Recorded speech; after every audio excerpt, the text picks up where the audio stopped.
Crunchyroll did to this week's episode of My Hero Academia is a goddamn shame. It's nothing new for them, to be fair, of like not having subs, missed time subs. Their quality of subs have gone down ever since they got in bed with Israel and AI companies. Crunchyroll right now. That's all I'm saying. Uh-oh! Ooh! What is going on? It's like playing Smash Bros. I leave the 9th in your care. Holy f. Okay. We lost Danger Sense? So essentially, because there will be no preemptive warning, all of them could be stolen next time. We could end up with a quirkless Deku by the end of this fight. I don't know why it's skipping, but f it, I don't even care anymore. I'll take a little skip if it means I have subtitles. That's the best we can do on this My Hero Academia Saturday. Because goddamn Crunchyroll's shitty-ass quality. Like, truly, there was no better villain for My Hero than him. I'm so glad they kept him consistently the final villain. I mean, at the end of the day, whether you like it or not, this is the definition of what a hero is, right? All Might's master, right? I mean, at the end of the day, is very much what Deku represents in terms of a hero. The mental crack that you can go in there and maybe the other users can do shit. So if we send the pieces of our quirk into that crack, we might be able to shatter it. Because the more you send in through a crack, the more the crack becomes weaker, right? He kind of looks like a demon lord, I ain't gonna lie. I mean, seriously, what happened with this week's episode of My Hero Academia was, I mean, simply put, disgusting. The episode fire, the content amazing, but Crunchyroll as its main licensor, and yes, some people are gonna say, yes, but Hulu, they also have it, right? Yeah, it's still Crunchyroll subs. This is nothing new for Crunchyroll as a company. I've been using their subs since 2012, and it's definitely gotten worse over the years, but subs just not being there some days has been a thing for as long as I can remember.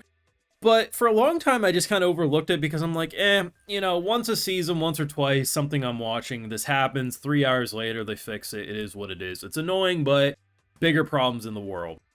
But lately, especially this year, since they've gotten in ties with replacing subtitlers with AI translations, which they deny, but have been caught with their hand in the cookie jar, the quality of their subs have gone downhill, and to be in the final arc of My Hero Academia, the most exciting content, this is like Attack on Titan final season, baby. You want to deliver. You want to deliver on time. You want to reward your loyal subscribers with quality subs, timing, and the like. And instead, you get, oh, you're like, okay, I think the subs are fine, and then you're like, oh, there's just no subs. And this happens too. Sometimes I'll be using Crunchyroll subs and just like, they'll just be random lines not subtitled anymore. And I'm like, all right, whatever. Bro, the worst part too. So I slept in an hour later than I normally do on these Saturdays. And I'm like, okay, I'm sure it's fixed by now. Nope, it's not. So I do Wild Last Boss. I see people saying, oh, the subtitles are fixed on Crunchyroll. I go onto Crunchyroll, and the subs still aren't fixed for me, because that's the thing. What one person sees on Crunchyroll isn't the same thing another person will see. It blows my mind, but I just had to rant about that, because it pisses me the f*** off. God damn, this is why monopolies are not good, and why I'm very happy that sites like Disney and Netflix are getting more involved. You may not like those companies either, but at the very least, it will the more anime they get involved in, the more Crunchyroll will have to up their quality game. There's a reason why Netflix is starting to simulcast anime now. It's because Crunchyroll put the fire under their ass and showed them how it's done. These companies all suck, but goddamn, like, we need them all to equally have anime, because otherwise, this is where it is. And fan subbers are basically non-existent, so we have to rely on the corporate overlords. But as for the episode, holy shit. The concept of Deku becoming quirkless is not something I considered, but now it makes so much sense. And I think my favorite part about this fight is that when you look at Bakugo's fight, right? His defeat and what he was able to do, he's fighting against someone who was reverting down, who was losing his age. That's a fight that you can see winning and defeating because he disintegrates into nothing. But for someone like Shiggy, right? How are we gonna we've already been going for so long. And rather than introducing something that was pulled from thin air, by saying Star and Stripes left a lasting crack in the darkness that is his heart, that sending the quirks one by one, given the fact that we did lose Danger Sense in this episode very quickly, the only reason we didn't lose them all was that Danger Sense essentially warned them by pushing them away and only he was took. By sending in essentially a gear shift quirk, it's a gamble because it's probably objectively the most powerful quirk we have within the whole arsenal.